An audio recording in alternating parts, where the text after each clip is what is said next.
Championship took on a new shape in the last round we saw, round 3 at Thruxton. The underfinanced Trackstar team giving Rob Gravitt his first success of the season, while the Class A pace setter Andy Rouse struggled with serious tyre problems. Rouse shredded his tyres on Thruxton's abrasive surface. Silverstone for round 4 might have provided Rouse with similar problems, but he was confident. We won't have that trouble today. We've got some of the latest Pirelli tyres over from Germany, and they were superb yesterday, so that puts us in good shape for this race. The balance of power in the 2 litre class had also changed at Thruxton, with John Cleland's victory in the Vauxhall Cavalier showing that the new car was reaching its potential. Mind you, the Works BMWs did themselves no favours, knocking each other off on the last corner, and although Frank Sittner still led the championship, Jeff Allen was able to sneak through and steal second place at Thruxton. Kurt Luby was the guilty party. Sittner was not best pleased, and Allen got a decent result on his return to the championship. I knew the last lap, and I knew the only thing I could do is just try and go to the chicane as late as I desperately dared go, and I thought the young lad would look in his mirror and see me, and I did see his helmet come up and look in the mirror, and the next thing is I see Frank spinning around. I think he took his eye off the road and was trying to outbrake Frank at the same time, and caught them out, and I popped over the chicane and come around the second in class, and a big cheer from the crowd, so yeah, it couldn't be better. Now for round 4 at Silverstone, Allen has qualified right behind Sittner, but both were behind Cleland's Cavalier. At the front of the field in Class A, it was Rouse against Gravitt once again, with Rouse stealing pole position by just 0.05 of a second. Second row was Tim Harvey, Mike Newman alongside him. Sean Walker and Graham Good made up row 3, Bristow and Hathaway row 4, and then came the Vauxhall and the BMWs, the 2 litre cars. Round 4 of the Esso British Touring Car Championship. Commentator Murray Walker. All set for 25 laps of Silverstone's national circuit, and it's go! Andy Rouse gets away well, and Harvey is rocketing up in the blue Sierra. Coming towards us, Harvey leads from row 2, Gravitt on the right. Sean Walker attacking from row 3, up into second place. Rouse down to 4th.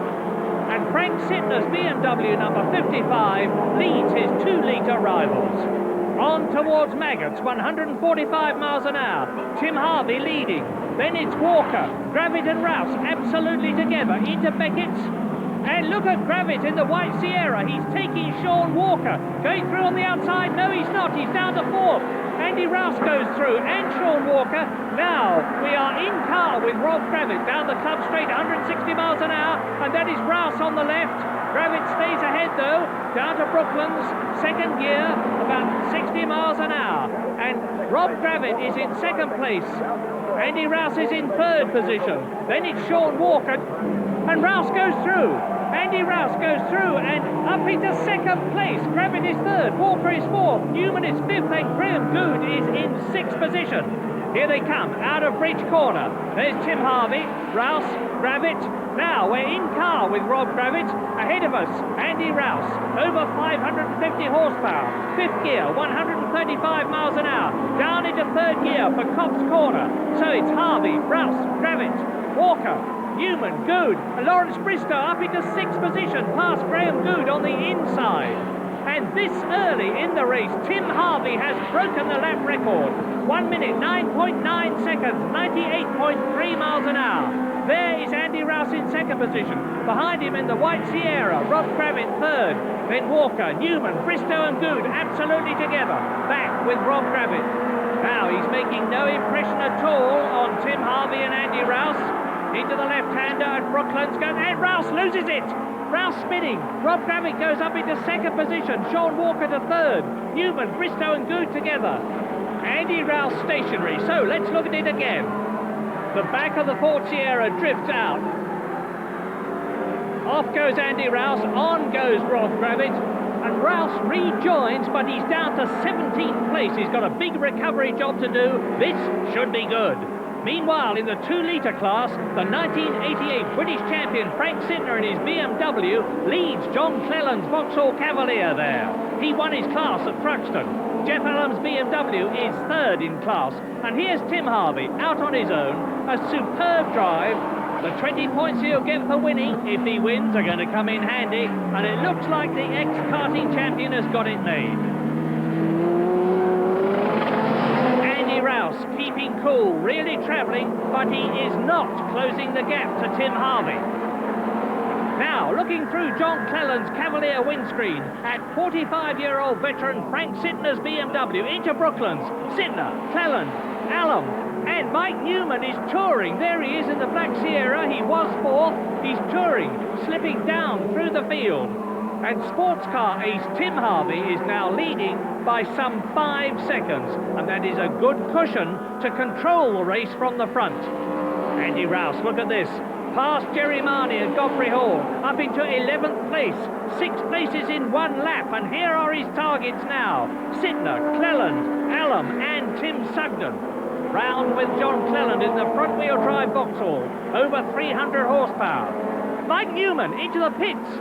This is not Mike Newman's day, but headlights on. Andy Rouse is now with Jeff Allen, who is 9th. He's ahead of Tim Sugden. And Andy has got over 250 more horses than the BMW in front of him. Mike Newman into the pits. Now, what's the problem? He's up on the jacks. Lift the bonnet, look at the engine. So there's obviously a power problem, but they've changed the left rear tyre. He is rejoining the race. Bit of delay. Get the airlines clear. Away he goes. Out of the pit lane, into the race. And Rouse is past Cleland. He was 8th. And there ahead of him is Frank Sittner. Rouse slicing his way through the field towards the front, out of bridge. Andy leading the championship in 1990 in his class, but he's losing out to Harvey today. And here is Frank Sittner. And there goes Andy Rouse past him, up into 7th place, but Frank Sittner still leads his class. Rouse still no faster than Tim Harvey, who is leading. Now, in car with Frank Sittner, out of Cops.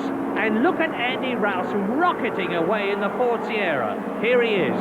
Harvey leads, Gravit 2nd, Walker 3rd, Bristow 4th, Good 5th, Hathaway 6th, and Andy Rouse, number 1 in 7th position and closing. This is Jerry Marnie, 13th in the race. Drifting a bit wide. He's not 13th, he's 14th, because that is Godfrey Hall going through. Now, up through the gears, down Club Straight, on towards Brooklands, and here it is. That was Rouse through. Here's the 2 litre race. Sittner, Cleland, Allen and Sugden right with him. Now, the BMW Junior team is turning out to be a great trio. That's Kelvin Burke, Kurt Luby, Tim Sugden. They take turns to drive the 2nd Pro Drive car, and all 3 of them have been a real credit to the team. Here today, it's number 56, Tim Sugden, 4th in his class. Over the line goes Tim, 22 years old, comes from Manchester, 4th in class in his first BMW drive. Right up with the ex-British champion Jeff Allen, number 99 in the ex-Bugatti BMW works car. And that's Tim Harvey, the race leader, into the pits. He's obviously in trouble. I don't know what it is, but that's Andy Rouse taking Hathaway. But poor Tim Harvey, victory firmly in his grasp, but now into the pits and clearly out of the race. 120 degrees. The car felt fine, tyres were good, car was going perfectly okay, and then all of a sudden temperature just shot off the clock, which is a pretty sure sign that the head gasket's on the way out, so I just shut it off rather than damage the engine anymore. But yeah, one of those things. And Andy Rouse is taking 4th place from Graham Good. That's 10 points for him now. And now Laurence Bristow is in Andy's sights. Down the Club Straight, half a lap behind the 2 litre cars. Cleland, Allen and Sugden chasing Frank Sittner. And Sittner's made the fastest lap in the 2 litre class. 1 minute 15.6, 90.85 miles an hour, and that is a lap record. So, here come the 2 litres. There is Jeff Allen, behind him Tim Sugden, over the line. They're making a terrific race of it. The Cavalier, the 3 2-litre BMWs. Into Cops. Cleland, Allen, Tim Sugden. And at the end of the lap, Bristow is being caught by Andy Rouse. Andy Rouse is going to pull out from behind Bristow's slipstream. He goes through. Rouse goes up into third position. What a terrific drive by the 4 times British champion. He's now third, 12 points out of Brooklands. Gravett has lapped everybody up to 6th. Behind him, 7th position, Sytner. Then Cleland, Allen, Sugden and Sean Walker in the background is coming up. He's 2nd overall. Through the new complex they go. Now look back and let's see if we can spot Sean Walker. There he is, out of bridge. Walker, he's driving an excellent race, and if he finishes 2nd where he is, it's going to be his best position yet in the Esso Championship. Now he's lapped Sugden, lapped Jeff Allen. He's up to Cleland, into Copse. So Cleland has got Walker right behind him, and we're with Cleland now, and there goes Sean Walker in the Ford Sierra Cosworth, lapping the Cavalier. Now they're coming up to Beckett's, and Cleland closes right up on Walker on braking, tucks up behind his boot lid, but now Walker can get that 550 horsepower down, and he does so. Down the club straight, powers away. Brooklands, Gravett out on his own. But here come the 2 litres and Walker. Sytner, then Walker, 2nd in the A class, then Cleland, Allen and Sugden is trying to go through, and he locks up, hits the curb. Oh dear, he recovers, but he's blown it. Jeff Allen has got clear. Tim Sugden overcooked it there, and Rouse is through. Rouse has lapped Sugden in 3rd position, and Mark Hales in the unique Mitsubishi Starion comes into the pits. And it's obviously a tyre problem. He was 6th in the 2 litre class, and this of course is going to delay him very considerably. On go the new tyres. Rouse is lapping Cleland now. Cleland moves over, lets Andy Rouse through, so the 3rd man overall has lapped the 2nd man in the B class, down to Copse. Frank Sytner is still unlapped by Andy Rouse, but he's not going to be for very much longer. There goes Andy, that's Sytner in front of him. And Bristow is past Allen. Laurence Bristow, there he goes, past Allen, as Andy Rouse goes into Beckett's. He's still behind Frank Sytner, but he's coming up to the club straight, and this is where Ford horsepower will pay off. Here it is, we're with Sytner now, and there goes Andy Rouse, straight past him. What power, terrific. And Andy's getting it all down now. This is where he spun off. Not this time. Brooklands, Rouse, Sytner, Bristow, then Cleland, Allen, Good, lap 23, and Rob Gravett in the lead is starting to wind down, and that's Nick Baird onto the grass. Motor's on, but there's going to be a big job for the body shop tomorrow. Look at it. Andy Rouse is closing on Rob Gravett, the leader, and Sean Walker 2nd overall, but neither of them looks to be in trouble, but Andy is. There's a bit of trim loose at the back, but that should not affect his performance. He is charging hard. The car looks perfectly all right apart from that, but it looks as though Andy's going to have to be satisfied with 12 points for 3rd place. Well, that's not bad. So, Andy Rouse powers on. And Rob Gravett does too. Here he is. Just 1 lap after this. He's on his way. It's been an untroubled win so far. He's just got to do a lap after this. It will have been very well deserved.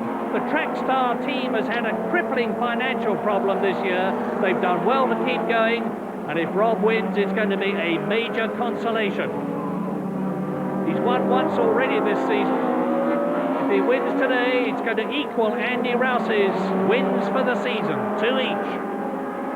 Back at Copse, there's Sytner, there's Cleland, behind him Allen, they're getting a bit spread out, and Sytner is increasing his grasp on the overall championship lead. Brooklands, Rob Gravett, last lap coming up, he's lapped Ian Forrest's BMW. Sean Walker is getting closer all the time. There he is in the multicoloured Ford Sierra Cosworth. But Rob Gravitt is obviously pacing himself to victory. He knows exactly what the score is. He knows that there's just one lap of the national circuit to go now. Over the line, last lap, Rob Gravitt leads. Down to Copse. And that is Good Sierra. He was in 5th position. We're with Frank Sitner. And Good Sierra has blown a turbo just as it did in practice, just as Mike Newman, his teammate's car, did in practice. And John Cleland has got to motor through this enormous smokescreen. There he is, he's doing it, we're with him, and he's going to be very worried about Jeff Allam. Is he going to come diving through? No, he's not. Yes, John, you're still second. And meantime, into the pits comes Graham Good. 5th with a lap to go. Poor Graham. He does have the most awful luck. But out of the smoke screen, last lap comes Rob Gravitt, winning round 4 of the Esso British Touring Car Championship of 1990 here at Silverstone. Walker closer, but not close enough. This is the last corner for Rob Gravitt in the absolutely plain, unsponsored Ford Sierra Cosworth. That's it, over the line. Rob Gravitt wins, Sean Walker second, Andy Rouse third, just 6.3 seconds between the three of them. But the 2 litre battle is going on for second right up to the flag. That's John Cleland in the Vauxhall Cavalier ahead of Jeff Allam's BMW. We're with Cleland. Coming up to the last corner now. Jeff Allam behind him, but Cleland finishes second in class behind Sitner with Allam in 3rd position. 2 out of 2 for Gravitt. Sean Walker's 2nd place, his best touring car result to date, and a very encouraging class win for Frank Sitner after the BMW had lost out to Vauxhall in the previous round. We were frankly surprised by the pace of the Vauxhall at Thruxton, so really we've brought forward our effort in a sense. And I think, we should be we should be challenging very hard right through the season. Frankly, that was much easier than I anticipated. I suspect that the Vauxhall was having trouble on the slow corners. It was easy for me to pull away out of the hairpins. And of course at Thruxton there aren't any hairpins, so it perhaps indicates that the Thruxton result was something of a freak, I think. But the championship now building up very nicely. Those 2 wins for Rob Gravitt, moving him to within 4 points of Frank Sitner, with Andy Rouse rather struggling to keep in touch in 3rd.